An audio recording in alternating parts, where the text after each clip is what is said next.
Hi guys, welcome to Aclaireytale. I'm here in Key West. I thought I'd vlog from our balcony with this beautiful view of the sea. Today we are going to drive straight to the most southernmost point, I can't even say it, the southernmost point of Florida, and then we're going to go to do a few things. I think we're doing Hemingway House, we're doing a lighthouse, I think we're going to go to the Truman house, all this fun stuff today, and then we're going to finish by watching the sunset on the other end of Duval Street. Apparently they have, well they do, we've done it when I was a kid, they have some lovely sunsets there, so I'm looking forward to that. But yes, it should be a fun day, but we're going to have breakfast first in this, my brother's found this cool little restaurant, it's called Beach House or something like that. We're going to have a nice little breakfast there. So this is where we're going for breakfast. But this is, we're going that way. We're just looking for the, there's a massive monument, like a big buoy that says this is the most southernmost point. I can't even say it, the southernmost point. I keep saying like southernly. So we're going to walk around to that, take a picture with that. But this is where we're going to come and have lunch or breakfast. Well, brunch actually. This is lovely. Oh, can you smell that sea? Hello. Yeah. When everyone's fishing, this is beautiful. We've just joined the queue for our picture next to this southernmost point of the continental USA. It's not too long, but the queue's going behind us now, all the way down there. Dad's over there waiting to take our picture. We've spotted Spaceship Earth behind this buoy. Some jet skis as well. Here I am at the southernmost point. Jeez! Alright, honey. There's fish in there. My shoes up, Grandad broke his shoe. He did, Grandad did break his shoe, didn't he? Yeah. So this is where we're going for our breakfast. This is nice, isn't it? Look at my view from this cafe. This is beautiful. Southernmost Beach Cafe. What we got then? We're all going to get this breakfast scrambler. So we're all sitting here waiting for our breakfast. We all ordered breakfast scramblers. We're excited. Look at this view.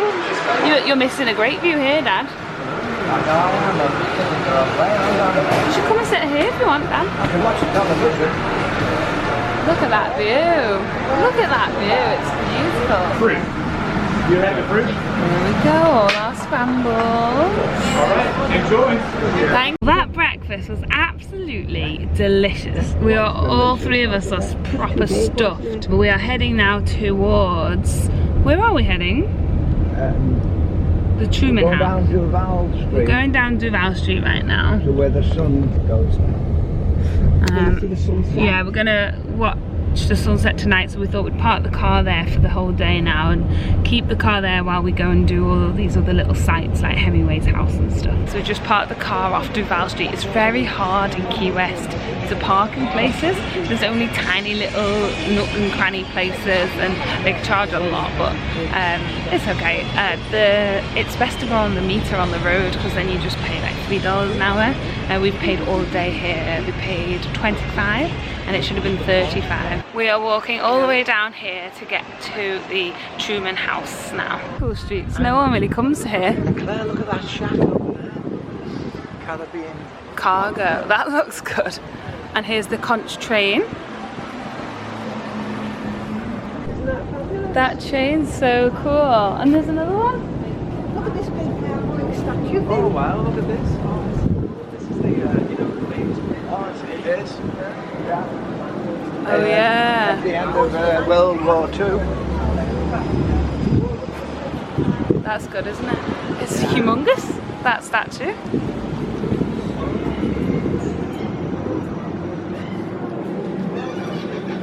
This is cool.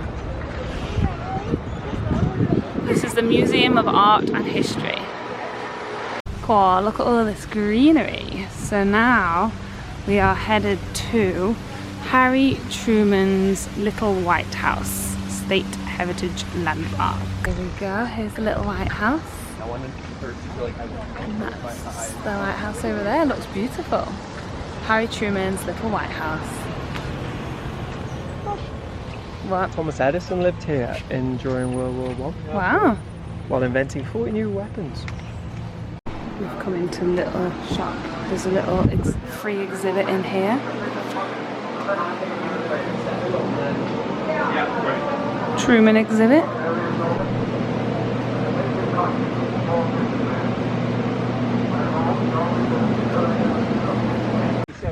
We're leaving now. We're going to go back to Duval Street. Look at this.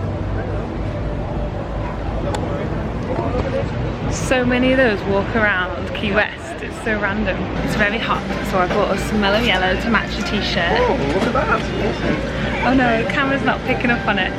Mellow yellow. Oh my God. So we're meeting Mum and Dad in Sloppy Joe's. This bar is famous because Ernest Hemingway used to come here, didn't he? Basically, Ernest Hemingway used to live here, and then he'd stumble home and try and find a lighthouse to get home. Studied Ernest Hemingway. You studied him, didn't you? Studied him. What was your module? I did put my dissertation on him. Did you? Was it like some writers in the Paris in the 20s. There you go. Key West. Yeah, this is just the start of the end. Yeah. Sloppy Joe's. Yes, Ernest. Oh.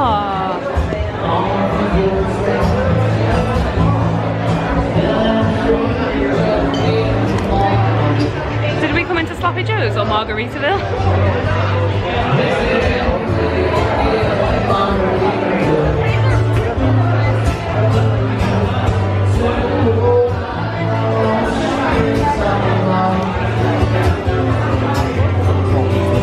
Are we in Sloppy Joe's or Margaritaville?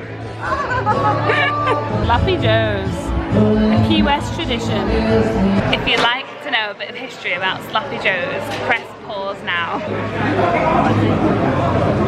So every year at Sloppy Joe's they have a competition of the best lookalike of Ernest Hemingway, and we just spotted a big sort of display of each winner, so I'll go over and show you all the winners of the Ernest Hemingway lookalike competition. So that is the current winner of the best Ernest Hemingway lookalike. So these look like to be the ones that have won over the years. Some great ones.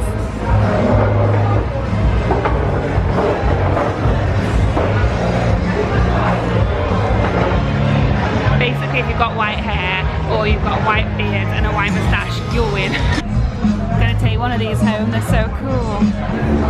We're going to go back into the shop. Oh, someone's giving a good tip.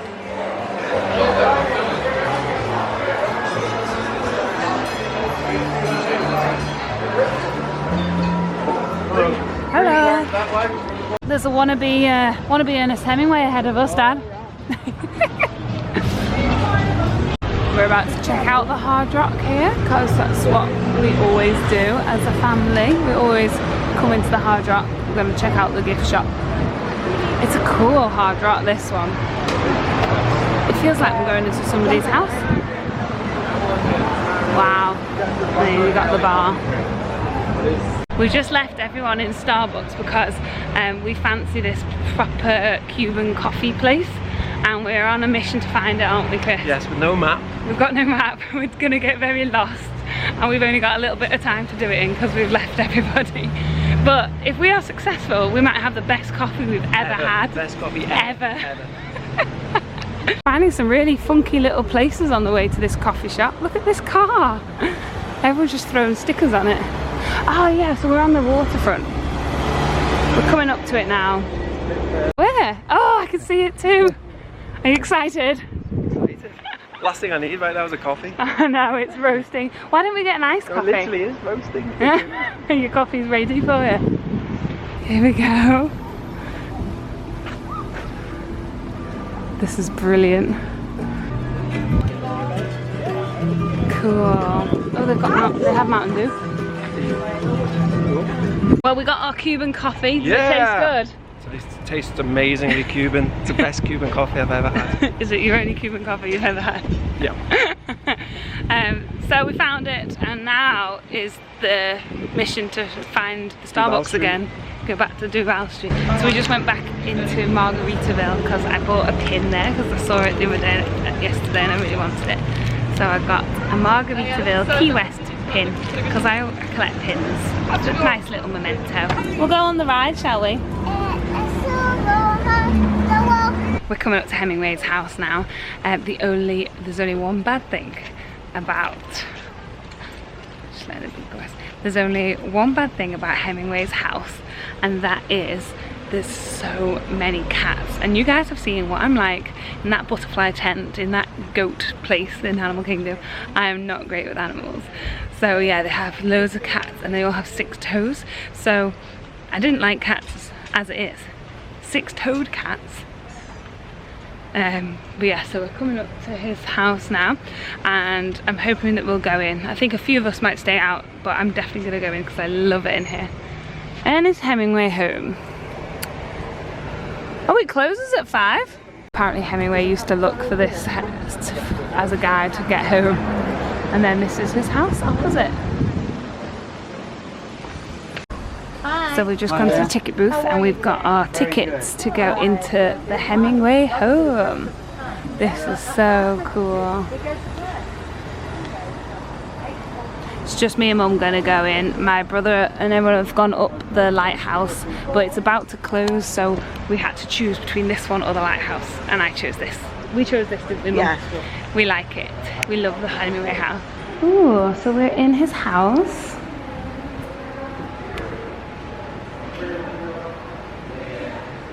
Do you remember it, Mum?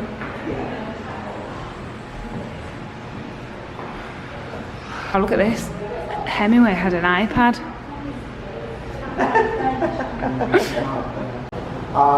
So later, Asa Tift built this estate in 1851.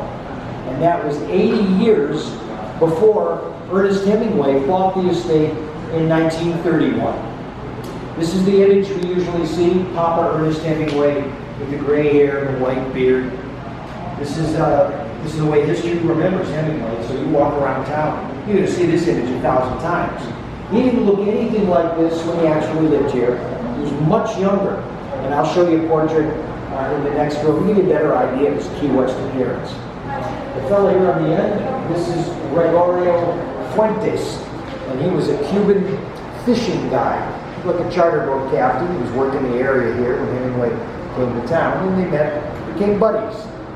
Hemingway was always an avid fisherman, so as soon as he could afford it, while he was living in this house, he bought himself his own custom-made fishing boat, the Pier, and then he hired Fuentes, and he set him up to be the liveaboard first mate. And so they spent a lot of time together.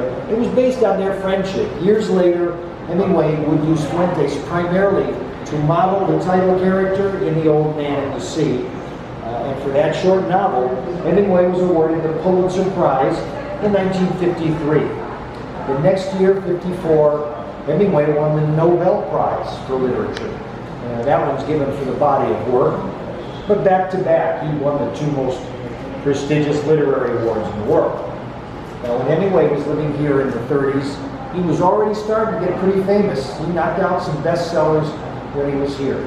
And I'll go over those a little bit later on in detail. But by the 40s and 50s, Hemingway had become an international superstar. All right, we're going to head into the dining room, across the hall. I'll show you the portrait of the young Key West Hemingway, and then we'll go over all of the women in Hemingway's entire... I'm just kidding. We're going to cover 4 wives and 3 sons. We don't want to be here all night. So we'll go see how young Hemingway was when he was here. Will you look at that portrait there in the gold frame? See, that's what he looked like when he came to town. Young man. He had a dark mustache, the white beard that we usually see. He didn't have a beard at all until the last 2 or 3 years of his life. When Hemingway moved into this house, he was already with his second wife, Pauline Pfeiffer, but he had just turned 32 years old. So here in Key West, you see, he was in the prime of his life. So we've come upstairs. Ooh. In those days, Paris was like a cultural magnet.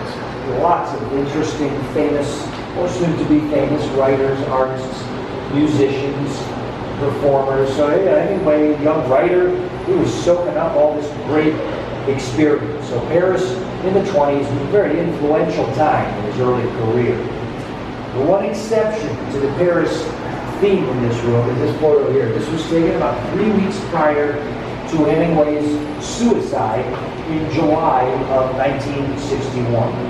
That happened up at his hunting lodge in Ketchum, Idaho. Now, he didn't leave a note, but the main theory has always been that it was the manic-depressive trait that ran through the Hemingway family. Ernest was well aware of it, and today we call it bipolar disorder. But in those days, very little they could do for that disease. So that was the primary underlying cause for Hemingway's suicide. Oh no, keep an eye on the cats. Oh, there's two of them.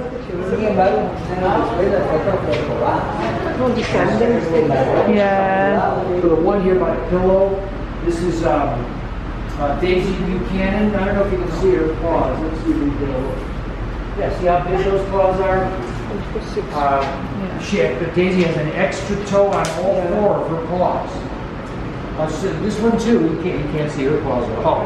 This is Billie Holiday. And Billie, take my word for it, all four claws have extra toes. So there's a lot of extra toes on the bed here. But you're going to see a lot of cats. We have 55 cats here on the grounds today. And all of them are descended from the same ones that Hemingway had here in the 30s. So he could walk right out of his bedroom directly into his studio. And in those days, it was the only way to get in or out of that room. So he had a good deal of privacy in there, which he used pretty well, because during the relatively short time he was here, Hemingway was able to write the majority of his entire life's work while he was here in Key West. Wow. I'm going to tell you all about that in detail too. We set up receptions, sit-down dinners, full wedding facilities are available right here on the ground. So if you know anybody, Look at all the toes. this is Harry S. Truman. See, look at all his toes here. Harry has all the way around, 6 on the front, 5 on the back. Okay, well, let me get him to walk here. Harry, look. Here, Harry. There's another one over there. See, 6 on the front, 5 on the back. From 31 to 40. But that was the most productive and creative time in his whole life. He wrote most of his major novels while he was in Key West. To Have and Have Not, For Whom the Bell Tolls. The one I mentioned, The Farewell to Arms, that was completed and published when he was here. The studio upstairs, a neat space. It's a wide open room. And that's where he did most of his work when he was here. And I encourage everybody to check it out before you leave. Yeah, that was written before he left Paris. He wrote that in Paris. And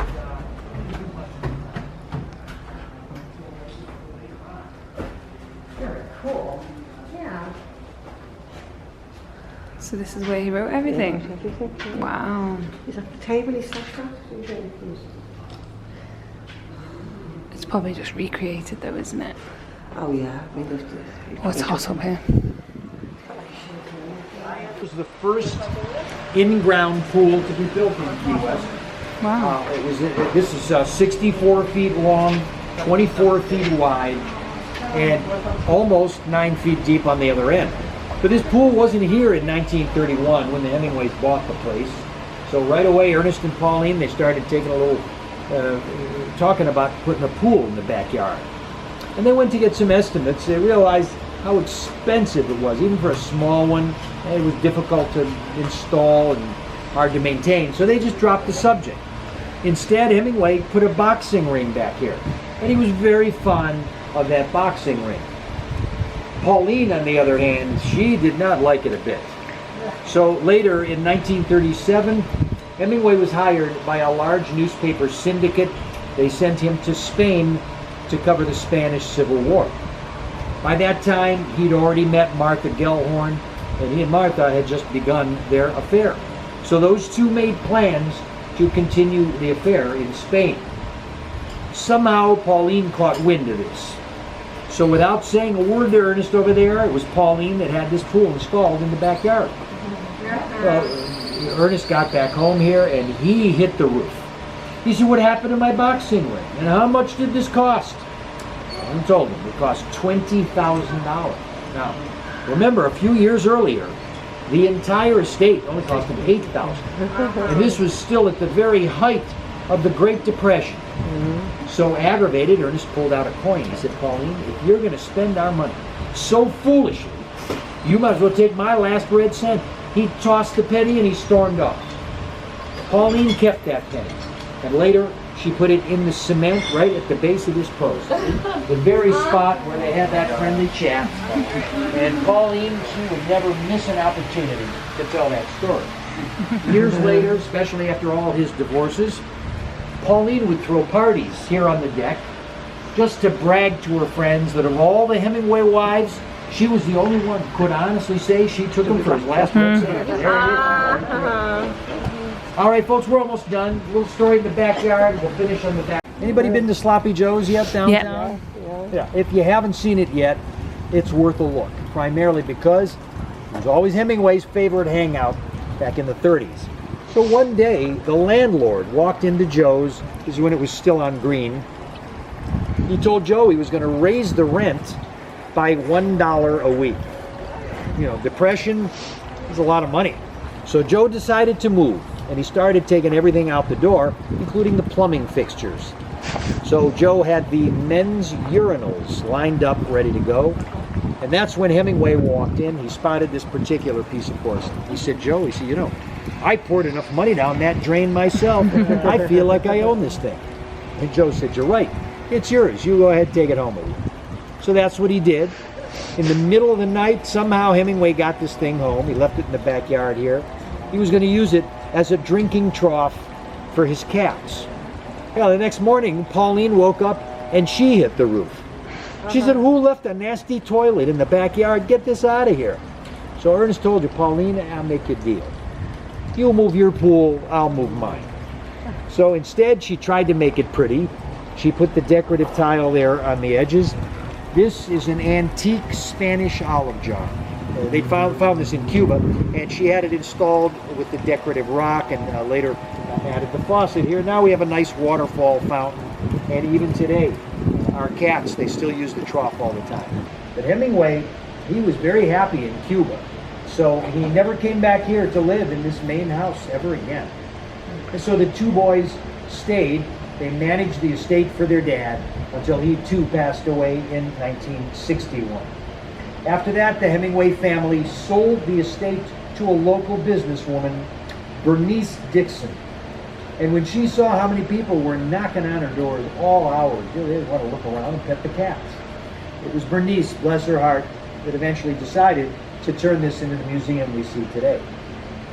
Well, folks, I hope you've enjoyed the tour. If you have any questions, I'll be happy to answer them. Did you enjoy your visit, Claire? Tour, yeah. It's great to hear the little stories that you probably don't see on Wikipedia and stuff. He was telling us all these little stories. How many times do you think you've done this visit? A good 4? Yeah, at least. Good 4. You should know better than the I guide. did recognise some of the stories. Yeah. But I just like doing it.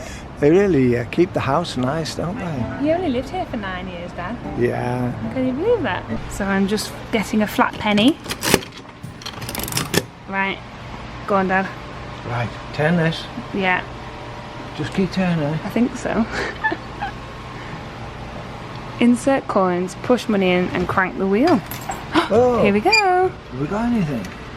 Yeah, Oh, there he is. right in the middle. That's great. It's got Ernest Hemingway on it. It was loads of fun. I've got my squashed penny to remember it by. Cheap souvenir, me. Oh, that's random. Is it? Oh yeah, it goes out into the road. Such a great house. $8,000 it was, Dad. Yeah. And how much did the pool cost? $20,000. $20,000 across the pool and during the times when the It was depression. during the depression when they were there, the penny. Oh no, that was a great little tour. I really enjoyed that. So we're gonna walk towards the to the seafront now to see if we can watch the sunset. Although it's very much not time for the sun to set. It's like 5 o'clock, isn't it? God. Going through a little jungle here. Ah. The cats everywhere. At least that Found the way. we did. At least they're not jumping up on at us. Yeah, those cats were quite tame. In the past, when I was little, they were running around like mad. Yeah, mad at the time of day. They're Yeah, all maybe sleepy, everyone's really. just a bit sleepy. I think the sun is knocked them out. Oh, that was great. So we're walking all the way to the bottom of Duval Street to check out the bar where we watched the sun go down. So this is it. This is one of the best places to watch the sun go down. The sun's still pretty high up right now, but it's called Sunset Pier, and hopefully we can get a good table, maybe grab a cocktail or two. Should be nice. They used to have a guy on steel drums. I don't know if they still do.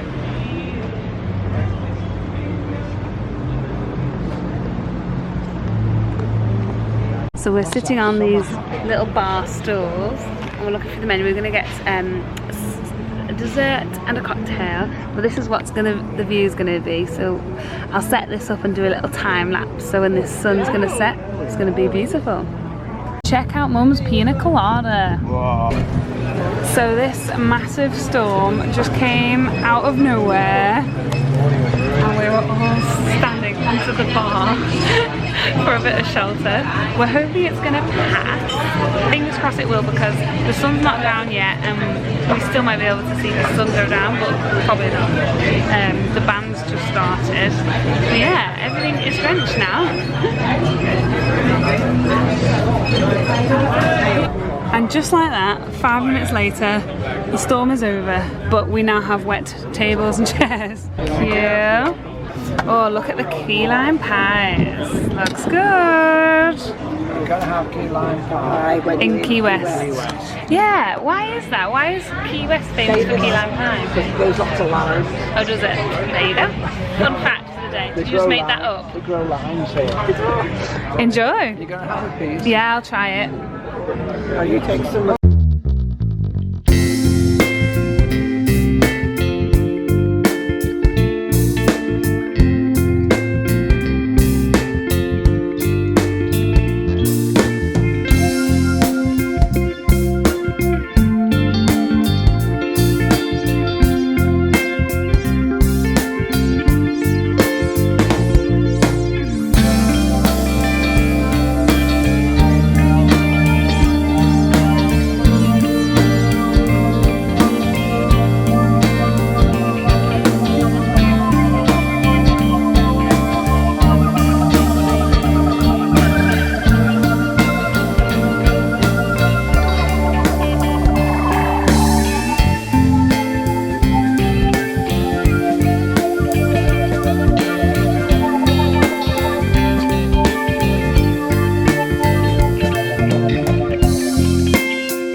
In fact, that's the best one we've ever seen. Yeah, I've got lots of memories of me being a kid watching the sunset there.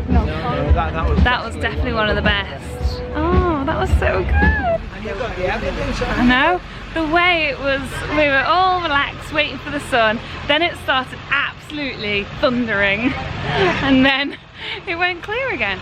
I remember last time we were there was a steel drum playing rather than a band. So we're going to head back to the hotel now. I think my brother and the kids are in the pool, so we might go and join them. So we're gonna go and do that. So thank you so much for watching, and I'll see you tomorrow. Tomorrow we are gonna be in Miami. So yes, bye.